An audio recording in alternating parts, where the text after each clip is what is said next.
Who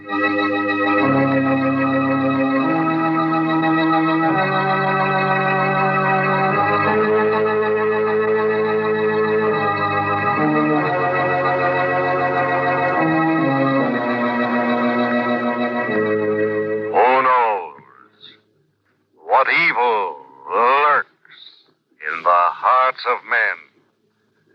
The shadow knows. Once again, we bring you the thrilling adventures of the Shadow, the hard and relentless fight of one man against the forces of evil. These dramatizations are designed to demonstrate forcibly to old and young alike that crime does not pay. As the income tax paying deadline closes in on us, we are acutely conscious of the fact that it costs a lot to live in this, the best nation on earth. But it may not be much comfort.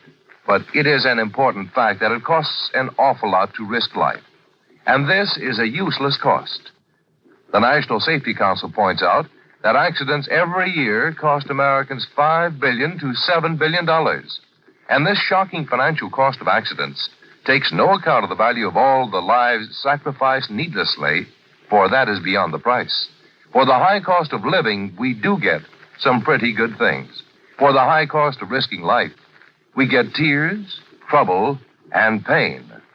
And that's a bad buy. Now, The Shadow.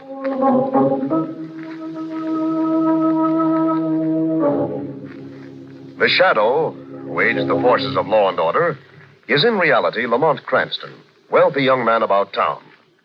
Years ago in the Orient, Cranston learned a strange and mysterious secret. The hypnotic power to cloud men's minds so they cannot see him. Cranston's friend and companion, the lovely Margot Lane, is the only person who knows to whom the voice of the invisible shadow belongs. Today's drama, The Ring of Mahlalayee.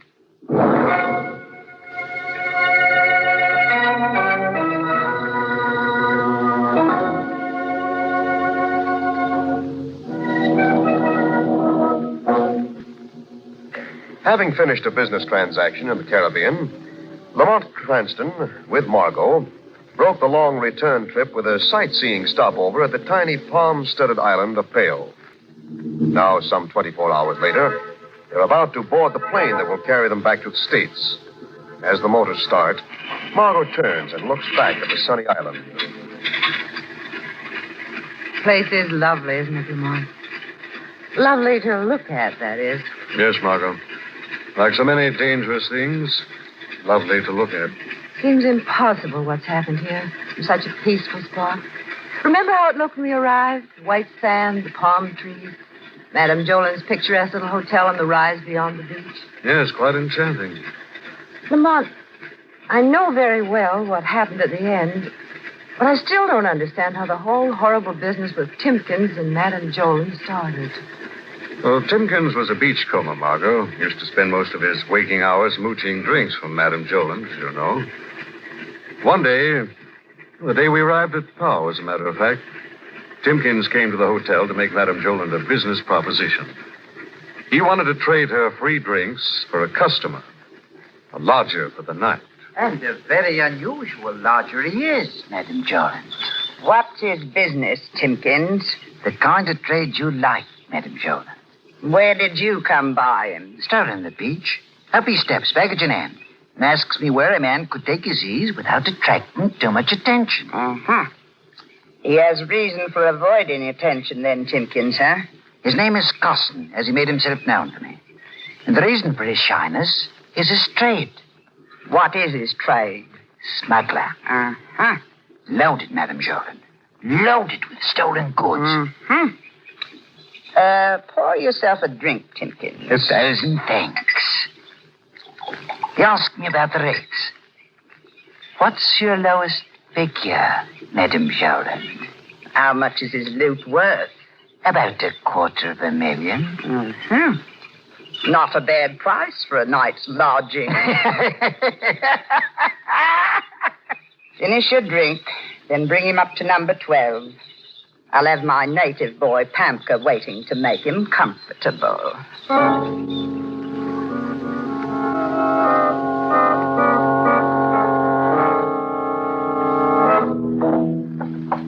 This way, Mr. Costin. Your room's number 12. All set and all arranged. Oh, you are most too kind. Don't mention it. Wouldn't dare of it. Not another word. Ah, Madame J. Ah, you are the proprietress? Yes.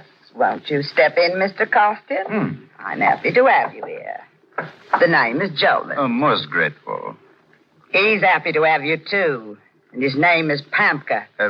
Whose name? The oversized native boy with a machete in his hand, standing right behind you. What? All yours, Pamka. No. Shimsh. Allah, Shimsh. Allah. Rich man, yeah? No, Rich no. man, yeah? No. Rich man, yeah? No. That's done it. Grab the machete, Timkins. Enough, Pemka boy. He's dead, huh? Never be deader. Mahlalayee, come take rich man's soul away. Quick now. We want no trouble, lads. Timkins, clean that machete. Yes, madam. And you, Pamka, take his body out. Yes, madam. Where I put him, huh? Where do you think? In the swamp across the roadway. Good. No find him there, nobody. No find him there. Now then, we'll sort the man's baggage. Here we are. Oh, will you look?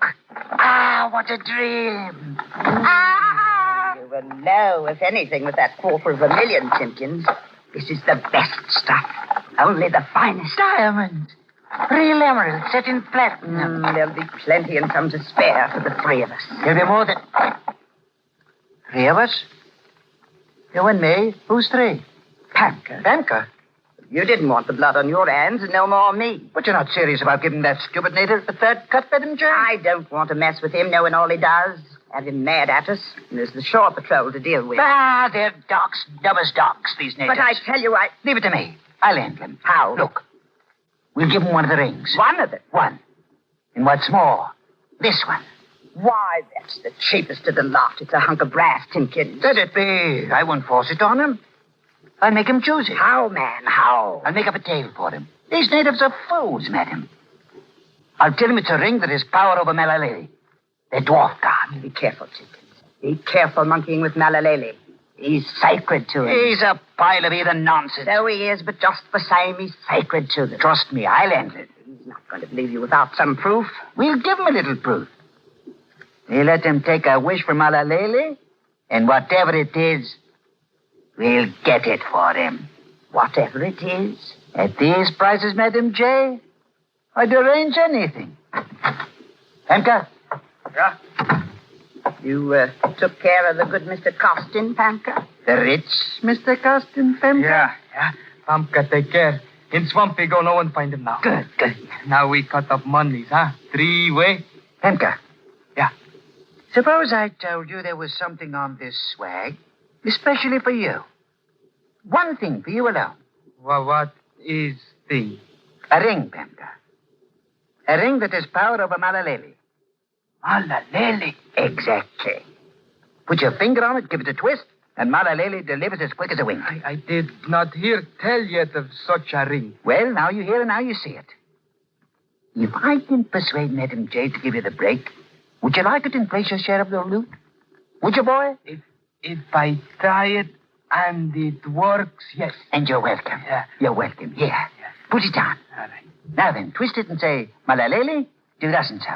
And Mahlalayee will do as sure as you walk anything you say. Will ring kill for me? Kill? Of course, anything. Anything your heart desires. I wish... Oh, it's got to be out loud. Oh, out loud then. Mahlalayee, you know police fellow who was bad to Pamka, who whipped Pamka. Break me neck of that police fellow, Captain Huber, Mahlalayee. Mahlalayee, break me the neck of Captain Huber.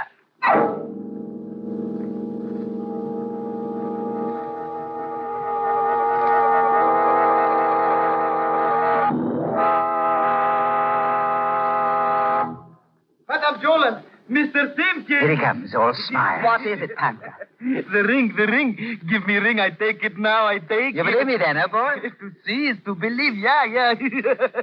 This morning I go to his office. There, he sits dead. And how is he dead? His neck is broken. You don't say. Neck. Captain Hoover's broken, twisted, snapped like the leg of a trapped jackal. Just as you wished last night.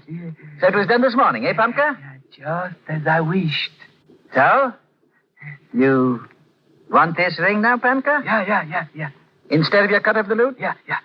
The deal is closed. Here. Take it and good luck to you. Now, it's mine. Mine. Mahlalayee is great. Mahlalayee is great. Mahlalayee is great. Mr. Timpkins, Yes, madam? you're an indispensable man, you are. Well, generous of you, considering... Generous of me, after all you've done. I've done? Well, I know you said you'd arrange anything for the sum involved, but I thought you'd stop shy of murder. Madam, But you didn't. Like the brave soul you are, you went through with it. I went through with what? With breaking Yuba's neck. Me? I broke Yuba's neck. But didn't you? Why, I thought you did it. Timpkins. Look, please. I'm a man not easy in my nerves. Now, don't excite me. Don't play with me. You're teasing, aren't you? You killed the captain. I didn't. Holy mercy, you mean it. So help me. But then who did it? Who did? Yesterday, Pamka twisted that ring and wished him dead of a broken neck. Today, his neck's broken. Who did this thing? Who granted this wish? Could it be that the even dwarf god is great? What's that? The lobby door. Customers? This is a hotel. What at a time like this? Quiet. We don't want anybody here just now. Don't you think I know it? Leave it to me. Yes? Morning. We've just arrived in Powell. My name is Lamont Cranston. This is Mahlalayee. No room. We'll only be here till... No room. We'll be glad to pay anything you consider reasonable. I'd consider it reasonable to listen to what I tell you. No room. Filled up. No room.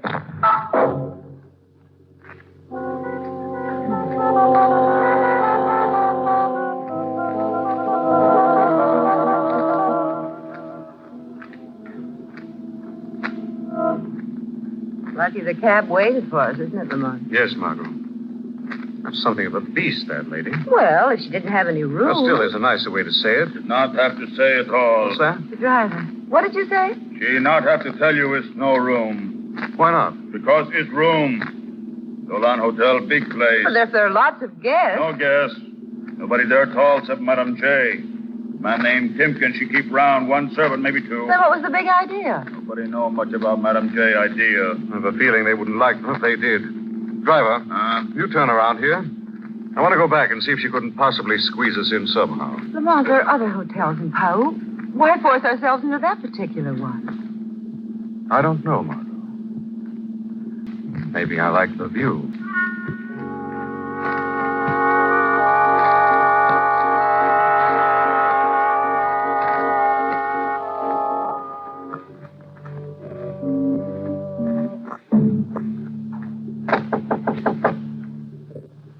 Who is that? That's Pamka. Timpkins and Madame Jordan. What you want? We want to talk to you, boy. We have something to show you. All right. I open. There. Now, what you want to show me? Yes. Stand by, Pamka. Why, gone. I just didn't want you to get skittish while you're taking charge of the ring, fella. No. There we are. What's your capital, Madame J? Never fear. Why rob me? Why you take ring? You'll see, boy. What do you mean? You'll see. Oh, you know, twist the ring to kill me. You know, twist the ring to kill Pamka. Get back there. You have the key, madam? Yes. Good, come on. Wait. My best regards to the dwarf, laddie. Mr. Timpkins, leave me out. Madam G, listen to me, I be good. Pamka be good. It's done already, Pamka. The ring is twisted and the wish is made. No, please, no. Please, no, kill...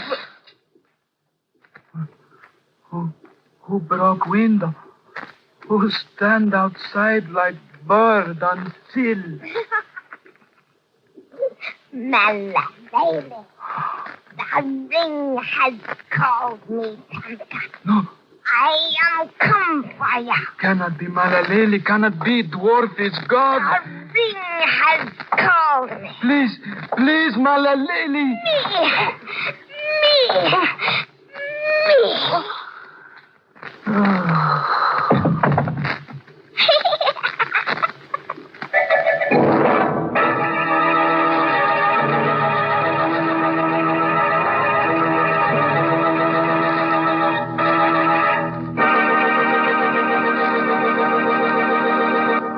return to the shadow in just a moment. What's that child in your home going to grow up to be? A doctor, a lawyer, an artist, a builder. But no matter what he does for a living, you want to be sure he's just a good citizen. You'll give your child the best education you can afford. You'll stand by through years of study or training for his chosen field. But what about the rest of it? This business of being a good citizen. It takes years of preparation to enter a profession. Does becoming a good citizen just happen? Of course not. That, too, takes training. Training in the most formative years of a person's life. The years he spends with the people who influence him most. His mother and father. Yes, the training ground for Americanism is the American home. Education for citizenship should start before kindergarten. As Mark Twain said, a little of citizenship ought to be taught at the mother's knee in the nursery. Citizenship is what makes a republic. Monarchies can get along without it. But how do you teach the child these principles? By living them. Respect your child's individuality, and he will respect others. Set your child an example by being the best citizen you possibly can be yourself. Remember, a successful home is the keynote to a successful democracy. And now, the shadow.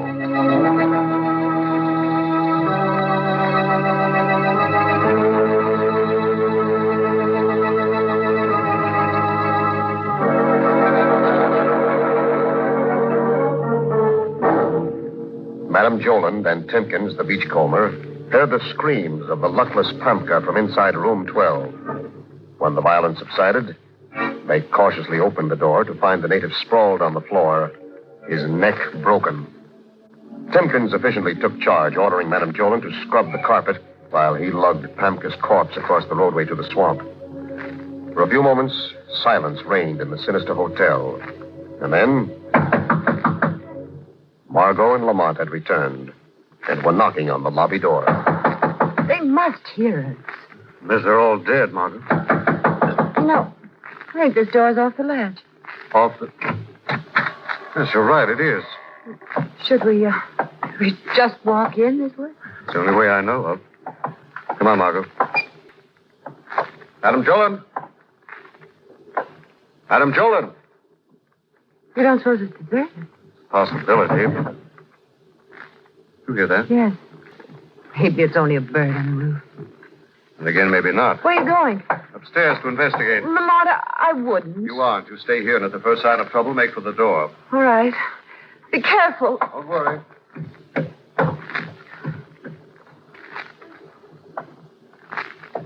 Strange place.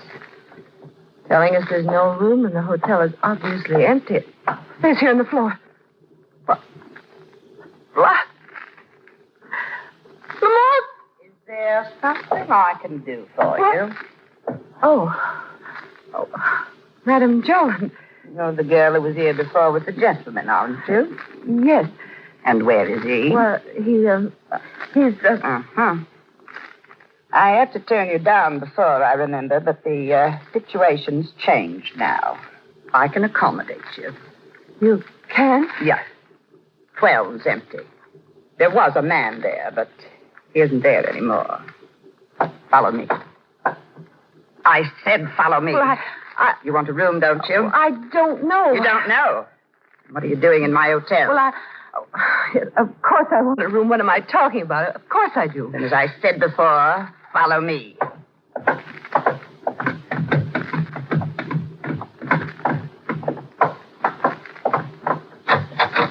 Number 12.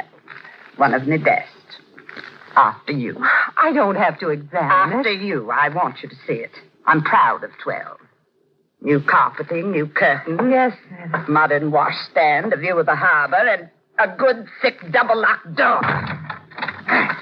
Make yourself at home in there. Madam Jones! Madam Jones, open this door!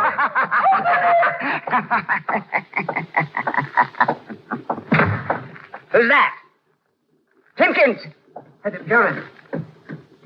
Front door was open downstairs. I know. We've got a guest. Did you stow the body? In the swamp. Who's he? That girl who came before. Lane's the name, I think. And a man friend? I think he's about somewhere. And that settles it. Settles I'm what? taking my share of the loot and getting out.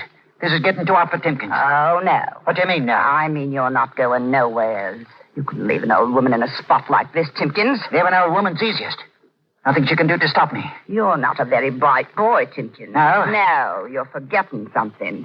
You're forgetting what I've got on my finger. A ring. Yes, the ring, Timkins. The ring that I twisted for Pamka. The ring that I now twist for you. No, stop it. Too late, Mr. T. It's done. Then I'm leaving all the quicker. For where? Someplace that Mahlalayee can't find you? Yes. Goodbye. Happy landing, Mr. Timkins. Oh, and will you look who's coming down the hall? Madam J. Oh, do you turn to me for help now, Timkins, to a frail old lady? The ring has called. Timkins, now you die. No. He's headed down the hall. Get him. Out for him. Timkins, you die. You die.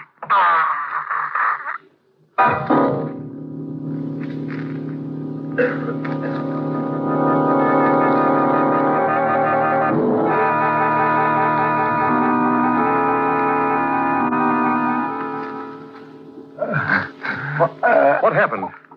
Who is it? My name is Cranston. Oh, yes. Here. What happened here? Mahlalayee. Dwarf God. He's done for me. Dwarf God. I can't explain it all. No time. I ran to the top of the last flight of stairs. I ducked into this room. I tried to close that door there.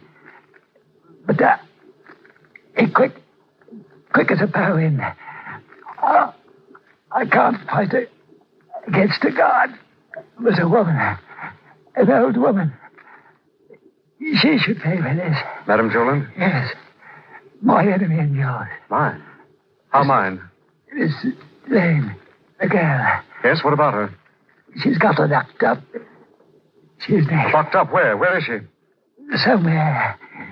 In a hotel. I don't know.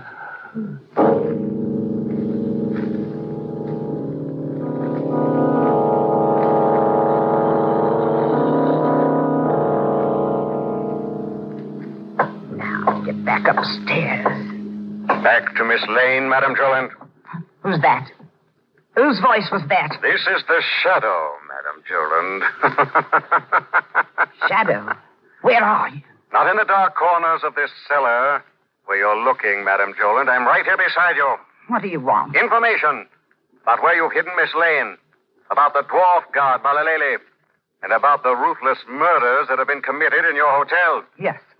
Yes, there have been murders. Mahlalayee, the dwarf god, did it. He killed Pamka and then Timkins. You expect me to believe that a dwarf god walks this island, Madam Joland? You can believe what you want, Shadow. But I know what the girl believes. The girl? Miss Lane. She believes in the dwarf god. Because right now, Mahlalayee is in the room with her. What? I rubbed the ring, Shadow. And Mahlalayee is about to crack her lovely neck.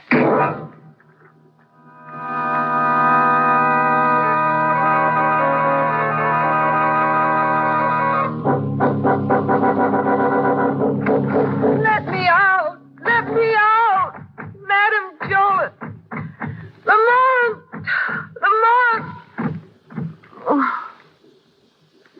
No use. Nobody can hear me. I hear Oh. Who's that? Oh. Something sitting on the windowsill. What is it? is Mahlalayee. Go away, whatever you are. Go away. Ring has called. Ring has called me. Ring?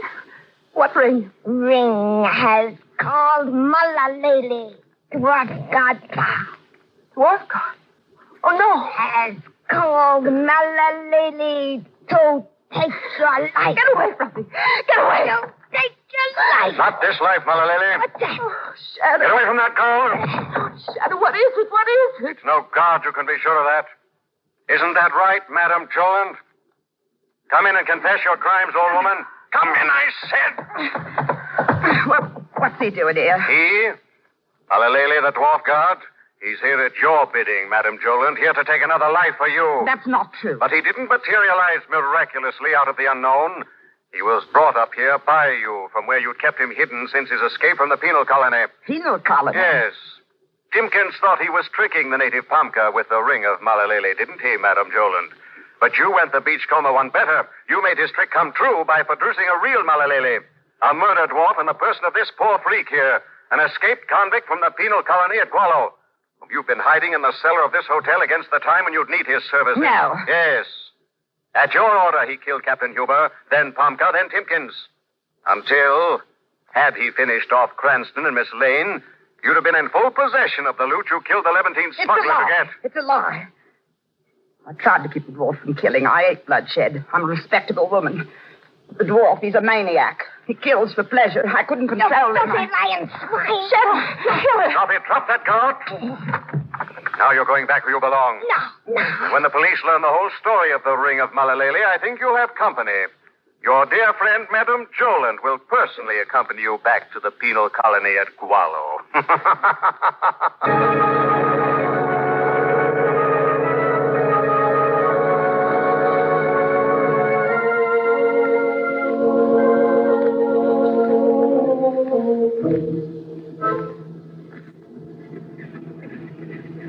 All passengers aboard, please.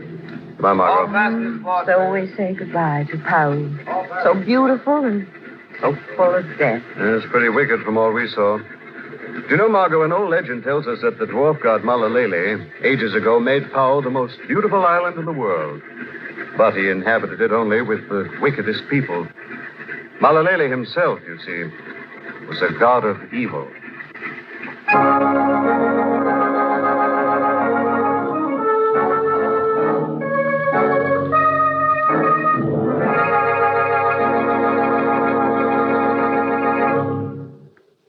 Here is the way you can make spring 1949 a time of hope for millions of hungry children and families overseas. You can sow the seeds of peace and happiness through CARE, the cooperative for American remittances to Europe. CARE is now sending seeds to Europe, seeds so that hungry Europeans can raise their own food. These CARE seed packages are ready for the spring planting time and will grow hundreds of pounds of vegetables. Thousands of people abroad are hungry and cold through no fault of their own. Many have no land and still depend on your CARE food package. Send your orders to Non-Profit CARE, 50 Broad Street, New York, New York. Remember, to help people to help themselves, send a CARE seed package. Again, the shadow.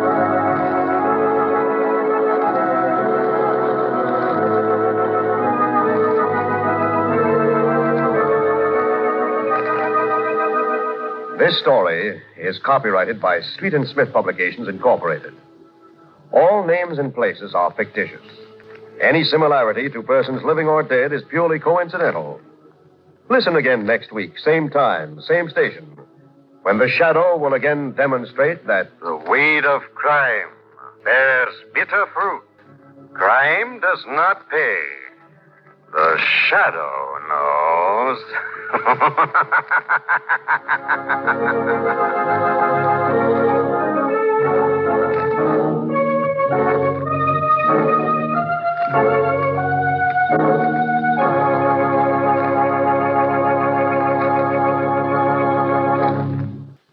Next week, same time, same station, we bring you another strange and thrilling adventure in the Shadow's daring battle against the forces of evil. The part of Lamont Cranston was played by Bette Morrison, Margot by Grace Matthews. This program came to you from New York.